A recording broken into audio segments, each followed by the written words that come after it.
Assalamualaikum warahmatullahi wabarakatuh.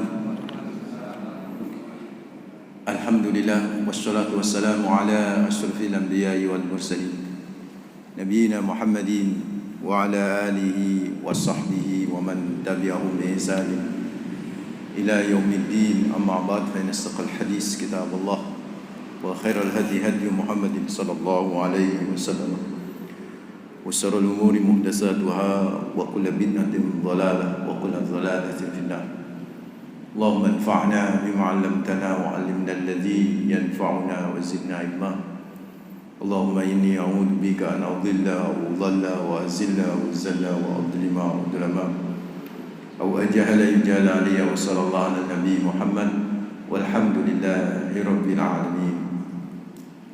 Ikhwataddin fidhakumullah, saudaraku, ibu-ibu, bapak-bapak fidhakumullah yang insyaallah selalu dijaga sama Allah Rabbul Alamin. Alhamdulillah, pertama kita panjatkan rasa syukur yang mendalam. Terus menerus kita haturkan hanya kepada Allah Rabbul Alamin dengan selalu berucap Alhamdulillah, Alhamdulillahi Rabbil Alamin. Yang kedua tentu salam dan salawat terus kita persembahkan kepada manusia terbaik, pemilik pribadi yang sempurna, teladan abadi bagi kita, Rasulullah Muhammad sallallahu alaihi wasallam, dengan ucapan Allahumma shalli ala Muhammad wa ala ali Muhammad. Semoga salam dan salawat kita bisa menjadi amal soleh kita dan kelak bisa menjadi syafaat bagi kita di hari akhir. Amin ya rabbal alamin. Melanjutkan kajian kita tentang wal asr, sekedar merefresh pertemuan pertama terkait surat Al-Asr itu saya membahas tentang betapa amazingnya, betapa luar biasanya surat Al-Asr. Begitu luar biasanya sehingga dijadikan kebiasaan oleh kalangan sahabat. Mereka kalau berpisah, sebelum berpisah selalu mereka membaca surat Al-Asr. Wal 'asr innal insana lafi khusr illa alladziina aamanu wa 'amilus shalihati wa tawassaw bil haqqi wa tawassaw bis sabr. Dan begitu luar biasanya pula Pak, sampai Imam Asy-Syafi'i, ulama mujtahid mutlak yang di antara 4 ulama hebat mujtahid, pernah mengomentari surat ini dengan komentar yang juga sangat luar biasa. Lau tadabbarun nas hadhihi suratan lawas'atuhum. Andai manusia itu mentadabburi, merenungi, mengkaji surat ini, sungguh bagi manusia sudah cukup jadi hidayah dan petunjuk hidupnya. Seolah Imam Syafi'i berkata, andai tidak turun surat Al-Quran atau Al-Quran secara utuh, yang turun cuma 1 surat saja Pak, yaitu Al-Asr, itu sudah cukup bisa menjadi petunjuk bagi kehidupan manusia. Sudah cukup jadi bekal bagi manusia untuk meraih kesuksesan dunia akhirat dengan surat Al-Asr. Ini saking hebatnya Al-Asr. Dan surat Al-Asr ini kan dimulai dengan sumpah, kan kemarin sudah saya bahas sedikit tentang sumpah, yaitu wal 'asr. Nah, saudaraku ikhwataddin fillah, berbicara tentang sumpah, ternyata Allah itu banyak bersumpah Pak. Allah ternyata banyak bersumpah. Kan masih ingat kajian kita bulan yang lalu bahwa kalau di antara kita teori sumpah itu, kalau bersumpah kan dalam rangka meyakinkan lawan bicara. Jadi kalau kita ini banyak sumpah Pak, berarti kan ketokane gak pede. Makanya kenapa ulama memakruhkan banyak-banyak bersumpah, apalagi tidak diminta untuk bersumpah. Berbeda dengan Allah. Kalau Allah bersumpah itu bukan untuk meyakinkan lawan bicara, tapi kalau Allah bersumpah itu untuk menekankan satu titik kepentingan kepada manusia. Artinya sumpahnya Allah itu kembali kepada kepentingan manusia Pak, bukan kepentingan Allah azza wa jalla. Jadi ketika Allah bersumpah itu dalam rangka untuk memberikan petunjuk, peringatan kepada manusia bahwa apa yang hendak akan dibicarakan oleh Allah ini adalah sesuatu yang penting gitu, yang harus diperhatiin dan harus benar-benar dijaga gitu supaya tetap dijalani dan dilakoni gitu. Itu sumpahnya Allah Rabbul Alamin. Dan ternyata bapak-bapak, ibu-ibu hafizahumullah, Allah itu banyak bersumpah juga ya. Dan berarti Allah sayang sama kita. Berarti kan Allah banyak memberikan peringatan, banyak Allah memberikan apa? penekanan-penekanan terhadap firman-firmannya supaya diperhatiin oleh manusia. Nah, dan ternyata di antara sekian banyaknya sumpah yang Allah lakukan Bapak-bapak, Ibu-ibu untuk manusia, itu ternyata Bapak Ibu hafizakumullah, Allah bersumpah dengan banyak waktu. Jadi Allah bersumpah dengan banyak waktu. Jadi kan Allah itu sumpahnya dengan binatang juga Allah bersumpah, ya kan? Dengan gunung juga bersumpah, dengan kota juga bersumpah, dengan buah-buahan juga bersumpah, ya. Watin, wazaitun. Jadi kalau manusia nggak boleh bersumpah dengan banyak hal kecuali dengan Allah, Pak. Nggak boleh. Jadi kalau manusia itu bersumpahnya wallahi gitu ya, demi Allah, aku bersumpah demi Allah. Dan lafadznya harus jelas wallahi gitu ya. Jangan wallahu. Kalau wallahu itu bukan sumpah. Wallahu bukan sumpah. Wallahu bukan sumpah. Demi Allah saja bukan sumpah, Pak. Demi Allah itu bukan sumpah. Karena demi Allah itu artinya dalam bahasa Indonesia itu apa? Ya, untuk Allah kan. Demi Allah, aku bekerja demi Allah. Kan bukan sumpah. Makanya kalau kata-kata sumpahnya itu demi Allah, itu harus dikasih kalimat sebelumnya, aku bersumpah demi Allah. Nah, itu baru bersumpah. Wah, apalagi anak muda sekarang kan, sumprit. Wah, apa sumprit itu? Bahkan kadang-kadang istilah sumpah itu dibuat omongan biasa gitu loh, Pak. Sumpah lo, aku sajanya aku mau lewat gini. Sumpah lo, titik sumpah. Dan itu nggak jatuh sumpah gitu loh. Kenapa? Nggak disebut lafaz Allahnya. Disebut sumpah lo, sumpah Allah, sumpah wallah. Nah, itu juga bukan sumpah, tapi sumpah wallahi. Jadi harus kasrah.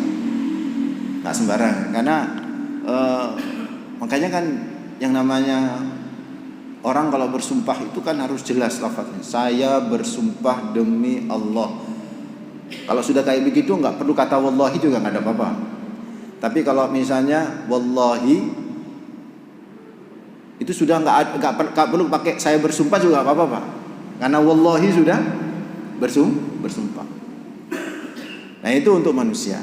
Untuk Allah bebas. Ustaz, kalau sumpah pakai Al-Quran gimana? Atau sumpah dengan Al-Quran? Boleh, Pak. Karena Al-Quran itu kalamullah.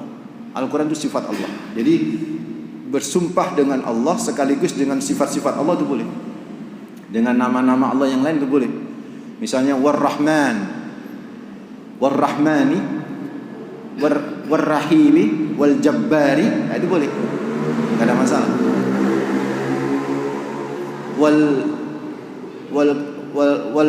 mutakallimi, boleh. Wal Qur'ani, boleh. Bersumpah demi Al-Quran boleh, Pak. Karena Al-Quran bagian daripada apa? Sifat Allah Rabbul Alamin. Wal Qur'an. Yang enggak boleh itu bersumpah selain Allah, Pak, dan sifatnya. Demi Rasulullah itu juga boleh. Apalagi sumpah pocong, Pak, ini enggak boleh lagi. Cuman saya nggak tahu tuh sumpah pocong itu gimana ya modelnya. Apakah ada pocong terus disumpah itu, ada orang yang ngepepo jadi pocong terus sumpah. Wallahu a'lam. Tapi itu nggak masuk kategori sumpah. Kecuali menggunakan lafaz wallahi atau aku bersumpah wallahi atau aku bersumpah demi Allah. Nah, itu sudah masuk kategori sumpah. Yang nanti efeknya kalau mau membatalkan itu harus bayar kafarat. Itu efek sumpah. Yang kafaratnya membebaskan budak, atau kalau nggak ada budak, udah tentu di sini nggak ada budak, ya puasa 3 hari berturut-turut. Kalau nggak bisa berpuasa, ya memberi makan 10 orang miskin. Nah, berbeda dengan Allah sendiri. Kalau Allah sendiri bebas, Allah bersumpah dengan apa aja. Dan yang ajaib itu, Pak, yang ini menjadi motivasi tadabbur kita gitu terhadap surat Al-Asr ini. Ternyata Allah itu paling banyak bersumpahnya itu menggunakan waktu. Itu Allah itu paling banyak.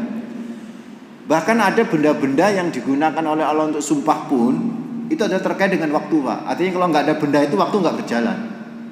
Seperti wal qamari, bulan, ya kan?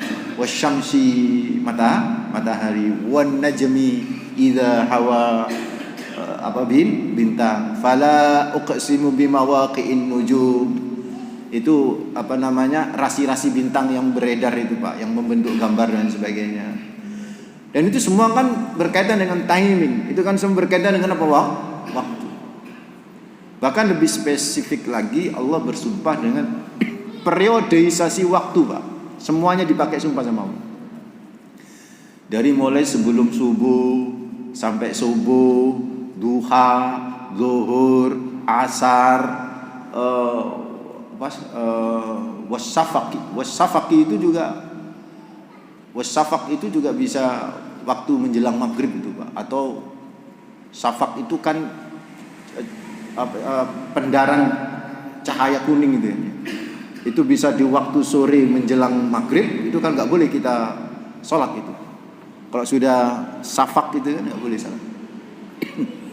Atau ba'da subuh. Jadi kalau ba'da subuh safak itu Pak, itu yang pendaran sudah mulai menguning di ufuk cakrawala timur, sudah mulai menguning, tapi bukan kuning ya, kuning masih muda itu ya. Itu justru sholatnya yang afdol di situ Pak. Jadi kalau di Indonesia ini kan konon terjadi perdebatan kan. Waktu subuh itu masih terlalu gelap. Di Muhammadiyah kan mengungkapkan bahwa waktu subuh terlalu gelap. Beberapa waktu yang lalu terjadi diskusi ya panjangnya. Di Indonesia ini menggunakan falakiyah itu 20 derajat sebelum ufuk. Jadi ini ufuk cakrawala timur ya. Jadi matahari itu ada di ini kan cakrawala Pak. Ini matahari ada di sini. Ini 20 derajat. Makanya masih gelap. Kalau nggak salah Muhammadiyah 18 derajat. Jadi kalau Imam Abu Hanifah kalau misalnya di beberapa tempat di negara lain itu malah sekitar 15 derajat Pak. Makanya agak terang. Dan itu dipakai di beberapa pesantren juga. Di pesantren Bapak jangan kaget kalau sholat subuhnya itu setelah wiritannya panjang gitu kan sebelum subuh, baru kemudian itu iqamah gitu. Dulu seingat saya Al-Falah itu juga antara iqamah ke antara azan ke iqamah itu lama itu. Ada 20 menit tuh selisihnya itu. 20 menit. Di sini berapa menit? 10 menit ya. Normalnya 10-15. Jadi memang semua waktu sama Allah dibuat sumpah. Wallahi wal fajri wal layalin asr, terus wasyubhi idza tanaffas subuh ya. Wad duha, terus siang, wan nahari idza tajalla, terus asar ya ini yang kita bahas wal asr ya. Terus kemudian setelah asar malam wal laili, itu semua dibuat sumpah sama Allah Rabbul Alamin. Pertanyaannya, kenapa Allah bersumpah dengan banyak waktu dibanding dengan yang lain?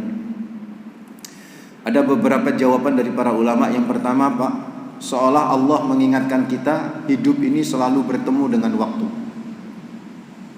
Maka atur waktu itu dengan baik, jangan kau yang diatur oleh waktu itu. Dan jangan sekali-kali kita berkata tidak punya waktu. Jadi saya ulang, kenapa Allah bersumpah dengan banyak waktu? Seolah Allah ingin ngasih tahu kepada kita bahwa waktumu itu banyak. Jangan bilang tidak punya waktu. Orang yang bilang tak punya waktu itu mati. Iya toh? Wong mati Pak, kelambi gak iso kelambeni. Iya kan? Di kelambeni. Adus gak iso adus dhewe, diadusi. Kan dia waktu. Bahkan kalau bapak-bapak ngajak ngaji temen, ayo bro, ngaji bro. Sorry aku gak ada waktu. Oh mati sampean. Ngomong ngono ae Pak, mati. Wong kok gak ada waktu ya. Wong gak punya waktu itu ya mati, Saudara. Hati-hati kita ngomong. Allah ngingetin dengan kita, waktu itu berlimpah. Makanya Allah ngasih contoh sumpahnya itu dengan banyak waktu. Karena waktu itu luar biasa. Gak boleh kita gak punya bilang nggak punya waktu. Bapak istrinya berapa? Kan baru satu kan. Istri ibu ya, ini istri bapak ini kan baru satu, sampeannya baru satu. Tapi sok sibuk banget koyo waktu ki muntek. Bapak kerjanya cuma satu, ya. Kadang-kadang udah pensiun lagi. Oh ini nang masjid wangel luar biasa. Itu nemen dulu udah. Coba bandingkan dengan sahabat-sahabat. Sahabat-sahabat Nabi itu rata-rata lebih dari satu istrinya, Pak. Anaknya juga banyak, pekerjaan juga banyak. Tapi waktu jihad ya jihad. Waktu ngaji sama Kanjeng Nabi ya ngaji sama Kanjeng. Gak ada waktu itu. Mereka yang ngatur waktu. Orang yang nggak punya waktu adalah orang yang diatur oleh waktu. Kita kalau bisa yang ngatur waktu. Kita kalau bisa yang menguasai waktu. Ini rahasianya kenapa Allah bersumpah dengan apa? Banyak waktu saja. Yang pertama karena Allah ingin ngasih tahu kepada kita bahwa waktumu itu wakeh, waktumu itu banyak. Jangan sampai bilang tak punya apa? Waktu. Orang yang bilang tak punya waktu apa? Mati. Tuh. Yang kedua, Bunda, Pak. Kenapa Allah bersumpah dengan banyak waktu? Seolah Allah mengingatkan jangan sampai kehilangan waktu karena waktumu itu banyak. Karena sesuatu yang banyak mustahil atau kemungkinan kecil untuk kehilangan. Misalnya Pak, orang baru merasa kehilangan kalau sedikit kan Pak. Kalau akeh gak kroso Pak. Akeh gak kroso. Dulu saya punya teman waktu kuliah Pak. Kebetulan kaya. Sudah motornya tuh banyak. Hilang terus santai. Dilaporkan ke bapaknya. Wong sudah motor itu pun dia seharusnya pakai mobil ya kan. Pas waktu di kampus. Ternyata dia pakai motor. Ya karena hartanya banyak ya kehilangan kayak gitu itu ya biasa. Beda Pak kalau sedikit. Waduh, pusing 7 keliling. Udah ngurus bolak-balik ke kepolisian kan begitu. Maksudnya apa? Allah bersumpah dengan banyak waktu. Waktu itu banyak. Jadi kalau ada orang kehilangan waktu itu nemen gitu. Karena nggak mungkin dengan sesuatu yang banyak itu kehilangan. Yang kehilangan itu kalau sesuatu yang sedikit. Contoh Pak, misalnya kelereng warna merah berada di antara 49 kelereng warna putih. Maka kemungkinan kita bisa ngambil kelereng itu 1:49 kan. Artinya 49 kali kita ngambil kelereng warna merah nggak akan pernah bisa Pak baru satu. Karena angel. Kenapa angel? Kelereng warna merahnya satu. Coba kalau dibalik. Yang kelereng warna merahnya itu 49. Yang warna putihnya cuma satu. Kita disuruh mengambil yang kelereng warna merah. Berapa kali kita bisa dapat kelereng warna merah Pak? 49 kali Pak. Kenapa? Akeh kan loh. Maksudnya begini. Kita ini saudaraku bergelimang dengan waktu. Lalu sampai awal dulu kehilangan waktu itu lah nemen kan loh. Waktu wah kayak gitu. Nah dalam bahasa Arab waktu banyak itu Pak namanya farol. Dalam bahasa hadis, dalam bahasa Kanjeng Nabi, waktu yang berlimpah itu namanya apa? Farol. Faro itu kalau bahasa Arab aslinya itu artinya gelas yang kosong Pak. Itu faro namanya. Nah, cuman di hadis itu kan Nabi menyatakan nikmatani maghbunun fima nikmatani maghbunun fima katsirun minan nas asyihhatu wal faro. Ada dua nikmat yang kebanyakan manusia itu tertipu dengan kedua nikmat Pak, karena nggak bisa memanfaatkannya. Yaitu apa? Sehat sama faro. Faro itu waktu yang berlimpah itu namanya faro. Kayak mahasiswa saya kasih tugas buat paper. Ngumpulkannya bulan depan. Saya tanya Pak, kira-kira mahasiswa kita tuh ngerjakannya besok apa bulan depannya Pak? Ya bulan depannya. Ya kan? Lah antara dia dikasih tugas, dosen ngasih tugas sama bulan depan tuh namanya faro. Itu waktu yang berlimpah kan. Tapi menungsa itu tertipu, Pak. Baru al kepepetu wal mepetu kedandapan kabeh. Nah itulah kita ya. Allahu akbar, Allahu akbar. Santai apa enggak biasanya kita, Pak? Baru kok komat sik dinteni kok kira-kira imame maca apa? Nek maca surat dawa, santai mana, Pak? Baru memeh wah kedandapan. Gitulah manusianya. Akan Allah ingetin dengan banyak bersumpah, mesti tahu waktu wah kene sampai kehilangan waktu itu nemen kamu. Ya kehilangan waktu itu. Maka saudara ikhwatadina fillah, seolah yang kedua ini Allah mengingatkan kita jangan sampai kita kehilangan waktu.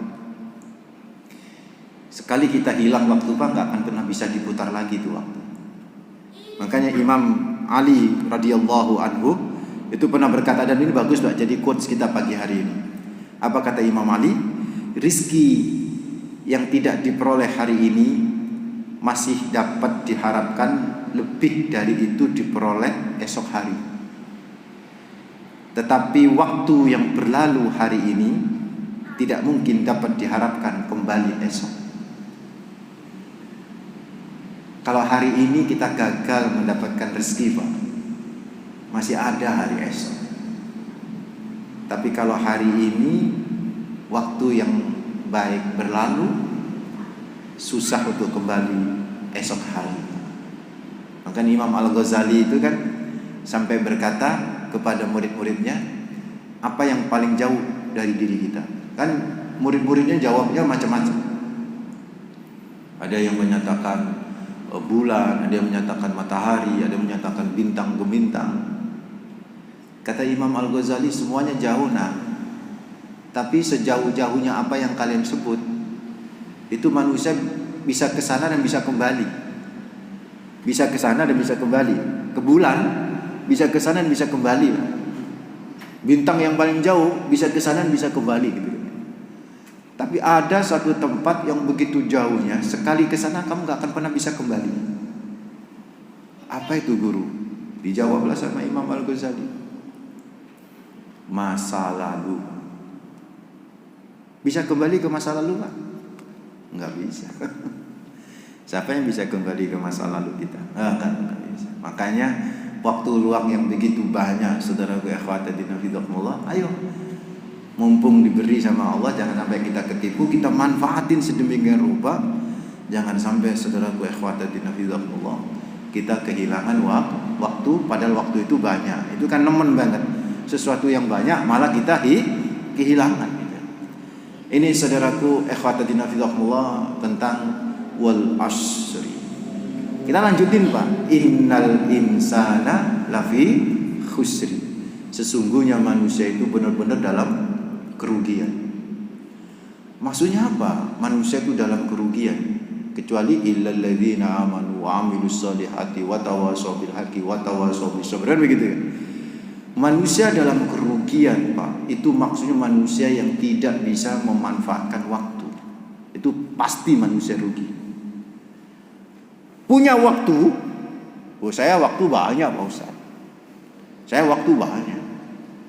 Tapi ternyata waktu yang banyak itu tidak dimanfaatkan untuk keempat faktor ini. Yaitu alladzina amanu, terus wa amilus solihat, wa tawasaw bil haqq, wa tawasaw bil, enggak dimanfaatkan. Maka sesungguhnya Bapak, Ibu, hafizahullah, lafi khusrin itu terjadi dalam kehidupan kita. Benar-benar kita berada dalam kerugian. Kenapa? Waktu ada.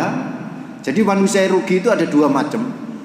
Ada waktu tapi tidak bisa memanfaatkan ada waktu tapi dia tidak bisa memanfaatkan waktunya dengan baik. Itu namanya rugi, Pak. Atau dia ada waktu, dengan waktu itu dia benar-benar melakukan sesuatu yang tidak diridhai Allah Rabbul Alamin. Maka ini pun sama-sama adalah masuk kategori innal insana lafi khusr. Supaya waktu yang ada dalam diri kita itu, Pak, tidak masuk kategori membuat kita rugi, maka waktu itu tidak boleh lepas dari 4 hal itu tadi oleh Allah. Yang pertama apa? Innal ladzina amanu. Terus yang kedua apa? Wa amilus sholihat. Yang ketiga apa? Wa tawassaw bil haq. Yang keempat wa tawassaw bis sabr. Perhatikan Bapak-bapak. Yang pertama apa? Standarnya supaya waktu kita itu termanfaatkan dengan baik dan tidak masuk kategori merugi. Bahwa kita harus punya jiwa alladzina amanu. Wis. Jenengan yang beriman, terus dalam keberimanan itu Anda melakukan aktivitas, pasti nggak jauh-jauh dari keberimanan itu. Dan itu kita masuk kategori orang-orang yang tidak merugi. Dan yang luar biasa ibu-ibu, Pak, perhatikan kata-kata Allah di situ apa? Alladzina amanu. Jadi yang diminta oleh Allah, standar keberimanan itu yang paling rendah, yang paling sederhana, yaitu alladzina amanu. Seringkali kan saya di sini berbicara kepada panjenengan bahwa menerjemahkan alladzina amanu sama al-mu'minun itu kan beda, ya kan? Kalau alladzina amanu itu terjemahnya apa? Masih ingat? Orang-orang yang beriman. Kalau al-mu'minun, kalau saya menerjemahkan orang-orang mukmin, Pak. Orang-orang mukmin. Beda. Seperti orang bernyanyi sama penyanyi itu kan berbeda, Pak. Bernyanyi belum tentu penyanyi, tapi penyanyi sudah tentu dia bernyanyi. Orang beriman belum tentu mukmin, Pak. Mukmin itu orang yang memiliki sifat keberimanan yang mantap, Pak. Orang beriman itu sederhana. Belum tentu mukmin, tapi orang mukmin sudah pasti kelakuannya adalah beriman, saudara. Aktivitasnya beriman. Jadi tentang ciri-ciri al-mukmin itu ada di Al-Anfal itu yang kita nanti kapan-kapan bahas tuh. Yang zadathum imana, yang imannya bertambah ketika watuliyat alaihim ayatuhu, dibacakan apa ayat-ayat Allah, zadathum imana, bertambahlah iman. Dan nanti ciri mukmin itu ya. Termasuk mukmin itu sholatnya khusyuk. Itu ciri-ciri mukmin, bukan alladzina amanu. Kalau alladzina amanu itu Pak sederhana banget, dan yang diminta oleh Allah supaya kita ini dengan waktu itu benar-benar membuat tidak merugi dengan waktu itu. Maka landasin kehidupan jiwa kita dengan apa? Alladzina amanu. Cukup alladzina amanu, Pak. Maksudnya apa alladzina amanu? Selama hati kita beriman kepada Allah Azza wa Jalla Jalaluhu, Pak, dan kepada Rasulullah Muhammad SAW, dan tidak membatalkan keberimanan itu dengan perilaku kita, maka dakhalal jannah, masuk surga. Masuk surga. Bahkan ada hadis Nabi sampai berkata begini, man qala la ilaha illallah dakhalal jannah. Siapa orang yang berkata la ilaha illallah dakhalal jannah, masuk surga. Ada sahabat Abu Darda pada waktu itu langsung tanya sama Nabi, maaf Nabi, wa in zana wa in sarqa ya Rasulullah, meskipun dia berzina dan mencuri, apa jawab Nabi? Wa in zana wa in sarqa, meskipun berzina dan mencuri. Kaget. Hah? Diulang lagi seolah-olah Nabi enggak dengar kan?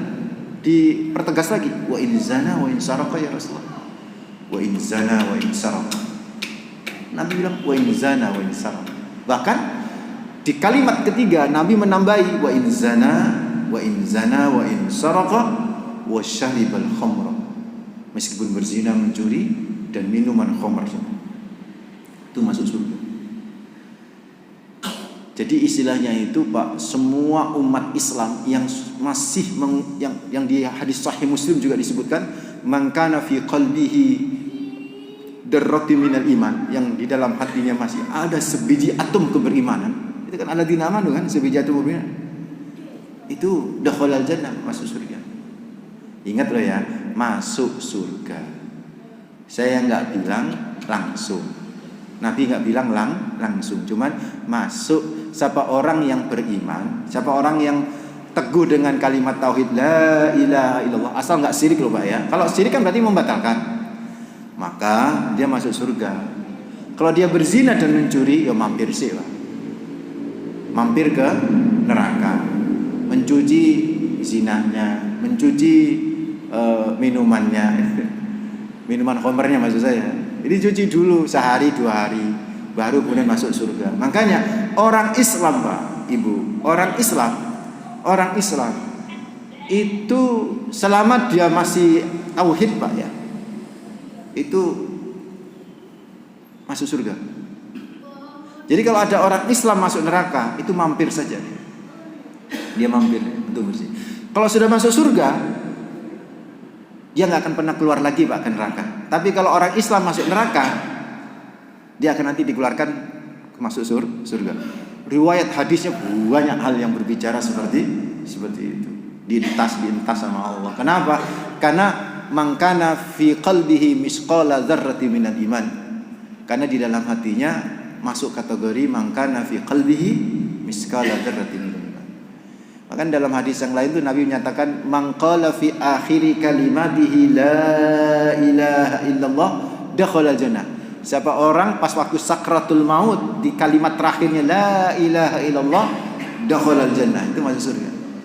Makanya lakinu mautakum bi kalimat la ilaha illallah. Talkinlah orang yang mau mati itu, Pak. Orang yang mau mati ditalkin dengan kalimat apa? La ilaha illallah. Supaya apa, Pak? Kalimat terakhirnya itu yang bisa membuat menjadi ahli surga. Soal dia mampir dan tidak itu urusan Allah nanti di akhirat. Itulah kenapa kalau kita berdoa minta sukses itu sukses pertama apa? Dunia. Yang kedua akhirat. Sebenarnya cukupkah Bapak Ibu sukses dunia akhirat? Sebenarnya cukup, tapi kenapa sama Allah ditambah waqina adzabannar? Kan ada 3 kan? Rabbana atina fid dunya hasanah. Di dunia ya Allah sukses. Terus wa fil akhirati hasanah. Di akhirat ya Allah sukses. Tapi kenapa sama Allah ditambahi doanya waqina adzabannar? Dan dibebaskan dari neraka. Karena bisa jadi ada orang yang berada di surga sebelumnya mantan nabi di neraka, Pak. Nah, supaya enggak menjadi mantan nabi, kita langsung mlebu surga, dungane koyo ngono iku. Tidak hanya di dunia hasanah dan juga tidak hanya di akhirat hasanah, tapi benar-benar nih enggak mampir belas, Pak, dan neraka. Ya mudah-mudahan kita enggak termasuk yang mampir di neraka, amin ya rabbal alamin. Karena itu saudaraku minimal. Makanya Bapak kalau mengartikan surat Al-Imran itu kan ya yang biasa dibaca khatib-khatib di mimbar. Sering dibaca khatib di mimbar tapi jarang kadang-kadang dijelasin, Pak. Dibaca hanya untuk membuat syarat sahnya khatib atau khutbah. Ya ayyuhalladzina amanu taqullaha haqqa tuqatih wa la tamutunna illa wa antum muslimun. Itu. Coba perhatikan, Pak. Ini andai tidak ada kata-kata wala tamutunna illa wa antum muslimun di ujung surat ayat itu, Pak, kita berat hidup di dunia ini. Dan ya apa? Bayangkan, orang-orang yang beriman, ittaqullah, bertakwalah kepada Allah haqqa tuqatih, dengan sebenar-benarnya takwa. Sebenar-benarnya takwa itu apa, Pak? Ibnu Mas'ud mengartikan yaitu bersyukur kepada Allah tanpa sedikit pun kufur. Bisa tak, Pak? 1. Ingat kepada Allah tanpa sedikit pun lupa. Bisa? Itu haqqa tuqatih itu. Yang ketiga, taat kepada Allah tanpa sedikit pun maksiat. Ada 3, Pak. Syukur kepada Allah tanpa sedikit pun kufur. Ingat kepada Allah tanpa sedikit pun lupa. Terus yang terakhir, taat kepada Allah tanpa sedikit pun maksiat. Bisa, Pak? Susah. Makanya Allah di ujungnya ngomong apa? Ya wes, nek susah haqqa tuqatihi wala tamutunna illa wa antum muslimun. Penghabisan minimal, begitu soal Allah berkata, minimal awakmu nek mati tetap berimas munah. Kemarin ada yang tanya sama saya, Ustadz, ada Ustadz salaf yang ada di Jakarta, Ustadz salaf ya, salafi yang ada di Jakarta itu berdiskusi gitu, dan di antara diskusinya itu di forward ke saya, bertanya kepada saya. Di antara diskusinya begini, dosa berzina dosa meninggalkan sholat itu lebih tinggi, lebih besar daripada dosa berzina. Gimana menurut Ustadz Junidi Sahal? Saya jawab, kedua-duanya sama-sama dosa besar. Soal timbangan mana yang lebih besar dan lebih berat, serahkan kepada Allah. Kita nggak boleh ngukur-ngukur diri. Ternyata ada jawaban lagi. Alasannya, Ustaz, dosa meninggalkan sholat lebih besar daripada dosa berzina. Itu karena dalam sebuah hadis Nabi Muhammad pernah bersabda, "Mangtarokas sholat faqad kafaroh." Barang siapa yang meninggalkan sholat maka dia telah kafir. Jadi orang kalau meninggalkan sholat kafir, Pak Ustaz. Orang berzina nggak ada yang kafir. Nabi nggak pernah mengkafirkan orang yang berzina. Oh itu maksudnya, saya bilang gitu. Saya telepon, Pak. Kalau WA itu saya susah, saya ngetiknya itu malas saya. Saya telepon. Itu maksudnya, Mas, mantarokas sholat faqad kafaroh itu semua ulama, ya, mayoritas ulama itu mengartikan mantarokas sholat faqad kafaroh itu ay tarokas sholat amdan. Imam Syafi'i itu menyatakan tarokas sholat amdan. Amdan itu apa? Dengan sengaja dan menyatakan bahwa sholat itu tidak wajib, gitu. Nah, orang yang meninggalkan sholat, apa sholat itu nggak wajib, itu kafir. Tapi kalau dia meninggalkan sholat karena ketidakmampuan dia, karena nafsu dia, karena malasnya dia, itu tidak mengkafirkan dia. Berdosa dosa besar tapi tidak buat kafir. Kalau itu alasannya, sama saja orang berzina dan menganggap zinanya itu halal, kafir itu. Dia termasuk khurus minat Islam. Free sex, menganggap itu adalah sah-sah saja, ya kafir. Jadi kalau menghalalkan apa yang diharamkan oleh Allah, kafir. Mengharamkan apa yang telah dihalalkan oleh Allah pun kafir, gitu.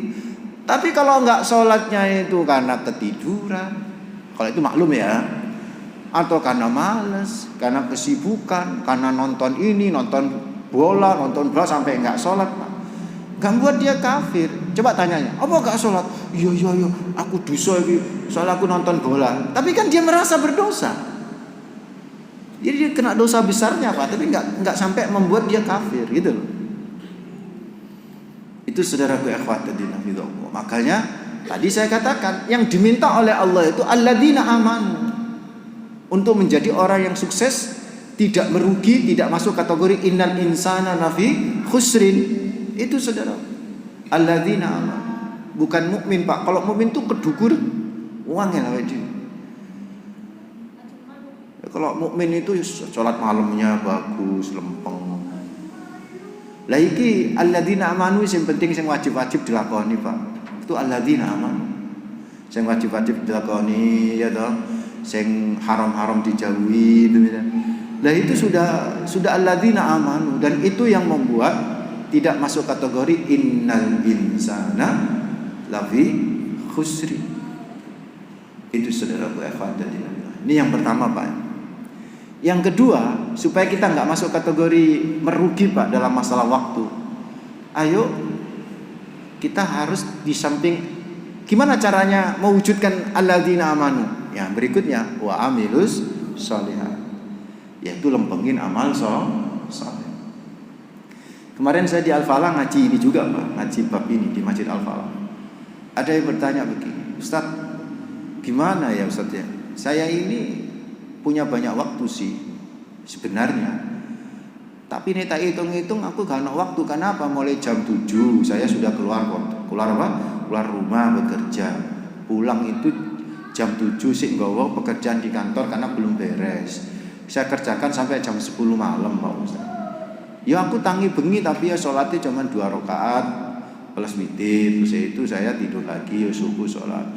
Mari subuh ya wis tandang gawe maneh jam 7 wis budal maneh. Terus ya apa itu? Nah, perhatikan. Saya tanya balik. Anda bekerja di tempat yang haram apa enggak? Ya enggak, Ustaz, saya kantoran. Ya halal berarti ya. Berarti halal termasuk amal soleh enggak?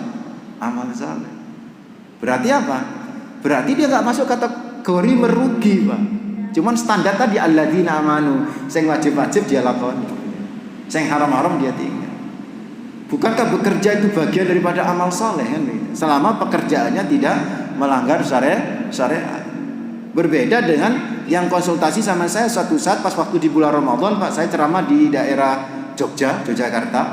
Sepulang dari Jogja itu kereta Sancaka itu kan jam 4 sore itu. Berarti perhitungannya saya berbuka di perjalanan itu. Saya bawa makanan dibelikan sama panitia fast food gitu. Saya bawa. Ternyata di tempat duduk saya di samping saya itu ada juga pemuda, Pak, yang bawa KFC gitu loh, bawa KFC. Tapi nggak dimakan di situ. Nah, saya menduga dia mau buka puasa. Saya tanya, tapi ngapunten Pak, pakaiannya itu ya pakaian anak muda begitu. Ya, jeansnya robek-robek ngono Pak, sing tuku nang endi karo robek-robek kan.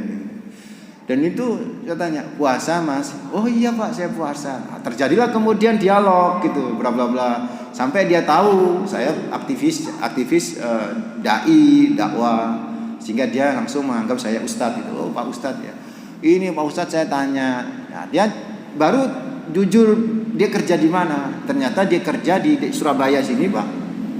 Di sebuah hotel bintang 5, bartender ya, tahu bartender ya? Bartender itu yang ngoplos minuman itu gitu ya. Terus menyajikan. Gimana menurut Pak Ustadz? Saya tertawa Pak. Sampai Mas itu bertanya tentang sesuatu yang jelas. Sik cak gurung tak jawab. Aku takok nang atimu dhewe. Kira-kira nglakoni ngono ngapi apa ora? Menurut awakmu? Ya sajane gak api. Lah apa sik takok aku? Kan kamu membuat orang lain mabuk toh? Iya Pak Ustadz. Nah itu api apa ora? Jadi saya nggak jawab Pak. Saya kembalikan ke hati nurani dia. Ternyata hati nurani dia menjawabnya adalah buruk. Berarti dosa toh Mas? Dosa. Ya kalau dosa kenapa masih di situ? Oh gitu ya. Iya. Jadi waktumu Mas, kan sampai malam itu kerjanya Pak. Bahkan sampai dini hari baru pulang, jam 3 menjelang subuh baru. Itu sama sekali innal insana lafi khusri. Itu sama sekali merugi banget karena waktunya itu habis untuk maksiat. Itu kebalikannya Pak. Jadi kalau ada orang bekerja di tempat yang halal Pak, sekalipun habis waktu untuk bekerja Pak, ibadah wong cuman sing wajib, itu nggak masuk lafi khusri. Itu nggak masuk kategori merugi gitu. Cuman sudah tentu berbeda dengan kualitas orang-orang yang luar biasa dalam konteks waktu, yang benar-benar untuk ibadah juga luar biasa banyak. Begitu tuh saudara ikhwata dinamillah. Alladzina amanu wa amilus shalihat. Dan Bapak perlu ketahui ya, karena ini sebenarnya kalau mau dilanjutin Pak, ini sesi ketiga mesti ono maneh ngono. Cuman kan ya kehatam-hatam jadinya. Jadi saya ringkas saja Pak, bahwa coba perhatikan Pak. Alladzina amanu. Terus yang kedua Pak, wa amilus shalihat. Terus yang ketiga Pak, wa tawassaw bil haq wa tawassaw bis sabr. Bapak harus tahu deh. 4 hal ini, 2 hal pertama ini soleh, 2 hal kedua itu musleh. Maksudnya soleh itu apa? Kebajikan yang terkait dengan Allah, diri dan Allah. Sedangkan musleh, kebaikan dan kebajikan yang tidak hanya terkait dengan diri tapi juga terkait dengan orang lain. Dengan bahasa lain Pak Ibu, orang sukses, orang yang tidak masuk kategori innal insana lafi khusri, orang sukses, orang yang tidak merugi Pak, adalah orang yang tidak hanya soleh saja, tapi sekaligus dia musleh. Soleh saja tak membuat dia sukses, Pak. Dia butuh pribadi apa? Musleh. Sama, kata dasarnya sama, soluha. Dari kata soluha. Cuma nih soleh, yaitu orang yang pribadinya soleh, vertikal. Musleh adalah orang yang berusaha untuk mensolehkan orang lain, Pak. Dengan bahasa lain, orang sukses itu, Pak, Ibu, bukan hanya mensukseskan diri sendiri, tapi bagaimana dia bisa membuat jalan kesuksesan bagi orang lain. Dan membuat jalan kesuksesan bagi orang lain itu namanya musleh. Dan wujud musleh itu adalah wa tawasau bil haq wa tawasau bis sabr. Enggak hanya kebaikan untuk diri sendiri, tapi kebaikannya itu harus ditransfer kepada orang lain dalam bentuk apa? Bentuk saling menasihatin berkaitan dengan kebenaran, kebajikan, dan saling menasihatin berkaitan dengan apa? Kesabaran.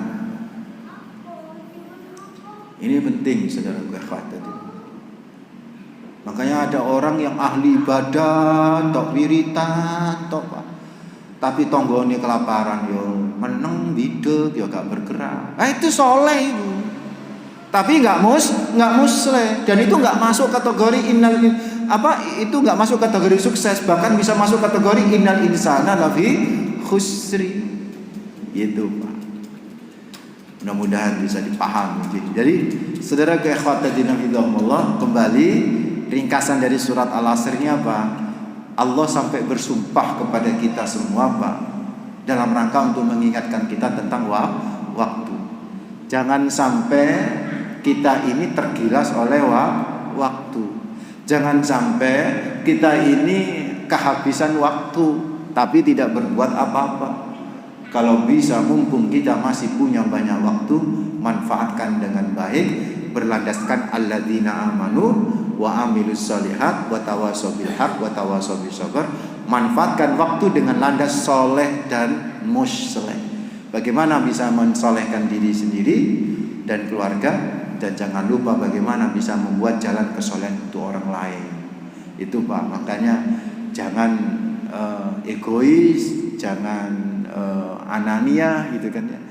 Oh, pokoknya aku wiritan, aku ngurus diri loh, gak boleh itu. Islam gak ngajarin begitu. Nabi itu saja, Pak, lebih banyak. Coba, Nabi itu perangnya 27 kali loh, Pak. Di Madinah Nabi itu perang 27 kali. Padahal di Madinah Nabi cuma berapa? 10 tahun. Gak nyampe kan 10 tahun. Berarti kalau 27, berarti kan setahun bisa 2 kali lebih gitu loh perang. Setahun hampir 2 kali, hampir 2,5 kali gitu, Nabi perang. Setahun loh, Pak. Artinya apa? Dan Nabi kalau perang itu kan bukan sebentar balik lagi, kan bukan, Pak. Nabi perang itu paling jauh misalnya di Tabuk, itu jaraknya 700 km. Nabi berperang selama 54 hari. Perang Ahzab juga begitu, berpuluh-puluh hari. Artinya apa, saudara ikhwatadina fillah ya? Artinya Nabi itu benar-benar dengan waktu itu tidak hanya untuk diri, tapi untuk orang lain. Begitu, saudara. So, kesimpulannya apa, Pak? Jadilah pribadi yang soleh, sekaligus jadilah pribadi apa? Yang musleh. Soleh itu diri sendiri kita dengan Allah. Musleh itu apa? Bagaimana kita mensolehkan orang lain dengan wa tawasau bil haq wa tawasau bis sabr. Ini sedikit ringkasan, Pak. Sebenarnya perlu diperdalam lagi, tapi ya next nanti tema yang lain insyaallah. Tapi saya mohon izin Ustaz Murad, karena bulan depan saya umroh, berangkat tanggal 16. Jadi minggu keempatnya posisi masih di Madinah atau di Mekah. Mohon doanya, mudah-mudahan lancar. Saya bimbing jamaah, ngelayani saja, saya ngelayani. Mudah-mudahan manfaat, Bapak Ibu. Ada pertanyaan, Bapak Ibu silakan. Ngapunten. Saya pikir cukup ya, mudah-mudahan. Ngapunten, mohon maaf kalau ada saya yang enggak sopan, yang enggak santun, mohon maaf. Istighfar, astagfirullahaladzim, astagfirullahaladzim, subhanakallahumma bihamdik, asyhadu an la ilaha illa anta, astaghfiruka wa atubu ilaik. Kita baca Al-Asr. Bismillahirrahmanirrahim. Wal asri innal insana lafi khusrin illa illal ladzina amanu wa amilus solihati wa tawassaw bil haqqi wa tawassaw bis sabr. Wa sallallahu ala nabi Muhammad walhamdulillahi rabbil alamin. Mohon maaf. Assalamualaikum warahmatullahi wabarakatuh.